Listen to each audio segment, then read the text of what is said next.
गवार जिठानी मॉडर्न देवरानी। अर्पिता की शादी राकेश से तय होती है, जो एक सरकारी नौकरी करता था। अरे चाची, अर्पिता इतनी सुंदर, पढ़ी लिखी और मॉडर्न लड़की है, फिर कहाँ आप इसकी शादी ऐसे घर में कर रही हैं? अरे लड़का सरकारी नौकरी करता है, इंजीनियर है, खूब कमाता है, खूब मेहनत की है लड़के ने इस नौकरी के लिए।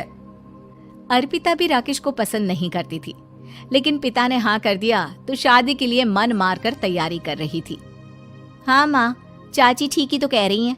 पता है मेरी सहेलियों के पति कितने मॉडर्न हैं।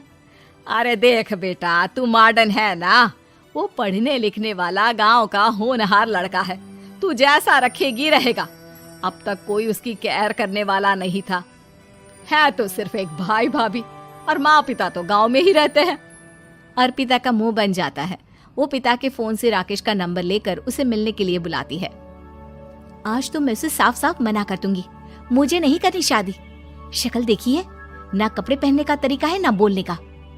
अर्पिता राकेश से मिलने जाती है। अब क्या हो गया, आपने मुझे अर्जेंट मिलने को बुलाया, सब ठीक तो है ना? हाँ सब ठीक है, पर मैं आपसे कुछ कहना चाहती हूँ। आप ना इस शादी से मना कर दे। राकेश की आंखें अर्पिता की इस बात से लाल हो जाती है। वो रोंधे गले से कहता है, लेकिन शादी की सारी तैयारियां हो गई हैं। मैंने आपके साथ एक अच्छे भविष्य का सपना भी देख लिया है। ऐसा मत करिए प्लीज। माँ पिता के अलावा मैंने किसी को दिल से अपना माना है तो वो आप ही है। देखिए, मुझे आपसे कोई समस्या नहीं है, लेकिन आप मेरे जैसे नहीं हैं। मैं मॉडर्न लड़की और आप। मैं आपसे वादा करता हूँ, जब तक आपके लायक नहीं बन जाता मैं कभी आपसे बीवी का हक नहीं मांगूंगा। अर्पिता राकेश का प्यार देखकर पिघल जाती है और शादी के लिए हाँ कर देती है। दोनों की शादी हो जाती है, लेकिन शादी के बाद राकेश की भाभी, जो कि पूरी की पूरी देहाती थी। ए राकेश, उठ, जब पानी भर कर ला, और तेरी बीवी को बोल के चूल्हा लगा दिया है, रोटी बना ले। क्या है ये सब? और तुम्हारी भाभी इस तरह चिल्ला क्यों रही है? क्या करूं, भाभी ही खाना बनाती है और मुझे पढ़ने के लिए इस घर में रखा, तो मैं घर का सारा काम कर देता हूँ।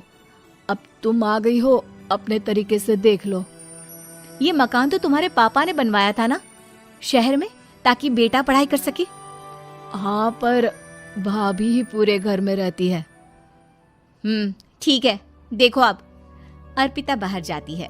सूट पहनी अर्पिता को देखकर जेठानी का पारा हाई हो जाता है। ए शहर की हीरोइन, यहाँ ना चलेगा ये सब, समझी? साड़ी पहनो, साड़ी।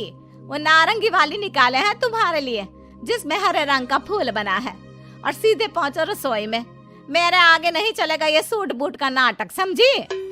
देखिए भाभी, आप बड़ी हैं, आपने राकेश की पढ़ाई में मदद की, लेकिन ये मकान इनके पिताजी का है, तो मैं अपना पोर्शन अलग कर रही हूँ। मैं आज से आपके साथ नहीं रहूंगी। जेठानी का तो मानो पारा ही हाई हो जाता है। और आज तो कैसे नहीं रहेगी? हाँ, और कौन बोला कि राकेश अलग हो जाएगा? वो अपने भाई के बिना नहीं रहता। आज देखिए तो, देखिए कल के आई छोरी क्या बोल रही है। राकेश के साथ बात हो गई है, मैंने ऊपर का हिस्सा राकेश को दे दिया है, उसके अपनी जिंदगी शुरू हो रही है, तो अच्छा है ना कि अब रसोई भी अलग हो जाए। अर्पिता राकेश की ओर फक्र से देखती है कि उसने अर्पिता के लिए स्टैंड लिया। अर्पिता बाजार में जाकर सारा रसोई का सामान ले आती है। पिता के दिए सामान से घर सजाती है और अपने तरीके से पूरे घर की सजावट करती है। शाम को राकेश ऑफिस से आता है। कुर्ता पैजामे में राकेश को देखकर, अरे ये क्या पहना है? भाभी सिलती है ना कुर्ता, मैं सारी कमाई भाभी को ही दे देता हूँ। लेकिन अब ना बीवी को देना होगा, क्योंकि भैया भी अच्छी नौकरी करते हैं। भाभी अपने पति का पैसा संभाले और मैं अपने पति का पैसा संभालूंगी। तभी भाभी आ जाती है।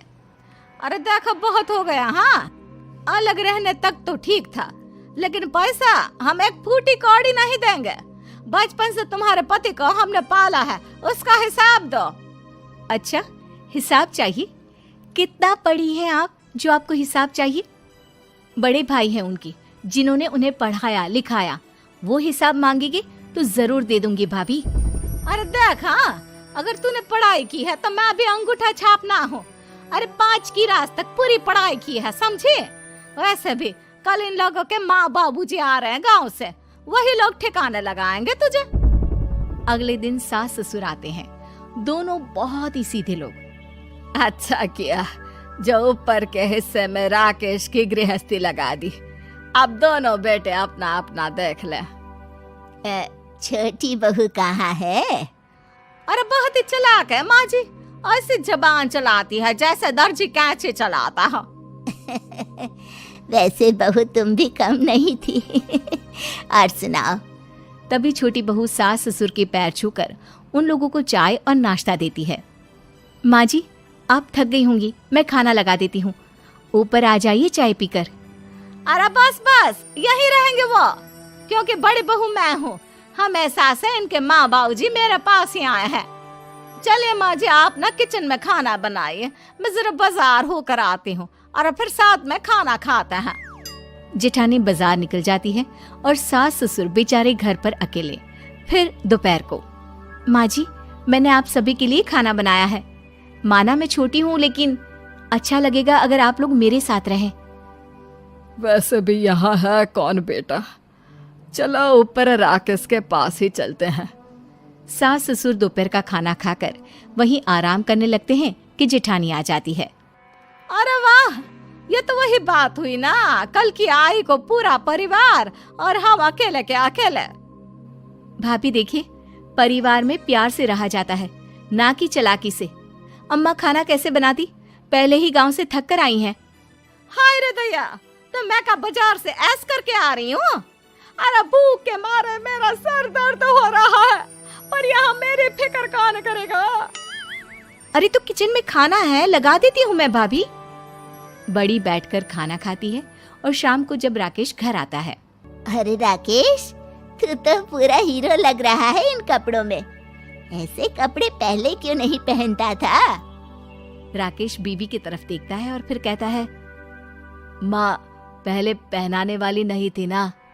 हाँ हाँ, और हम जो हाथ से सिल सिल कर कुर्ता पहनाते थे उसका का? अरे तुम्हारे भैया तो आज भी पहन रहे हैं। तभी अर्पिता सास के लिए कपड़े और ससुर के लिए शर्ट पैंट ला कर देती है। उन लोगों को फ्रिज से ठंडा पानी और टीवी में फिल्म दिखाती है। अरे कब से इनको बोल रहे हैं कि फ्रिज वाले आओ, लेकिन ये है कि मानत ही ना है। बहू, अब तो तुम ही समझाओ ससुर जी को। नहीं पापा, आप फ्रिज मत लीजिए। अरे वाह रे छोटे, खुद फ्रिज का ऐसे का मजा ले, और इनकी माँ के पास फ्रिज भी ना हो। अरे देखा पिताजी, देखा माँ जी कब बोल रही है। अरे उसकी पूरी बात तो सुन लो कि वो क्या बोल रही है। वो इसलिए क्योंकि अब माँ जी और पापा यहीं रहेंगे मेरे पास। घर को घर सिर्फ मॉडर्न या गांव की सोच नहीं, बल्कि संस्कार बनाते हैं भाभी, और संस्कार अच्छे हो तो सब सही हो जाता है।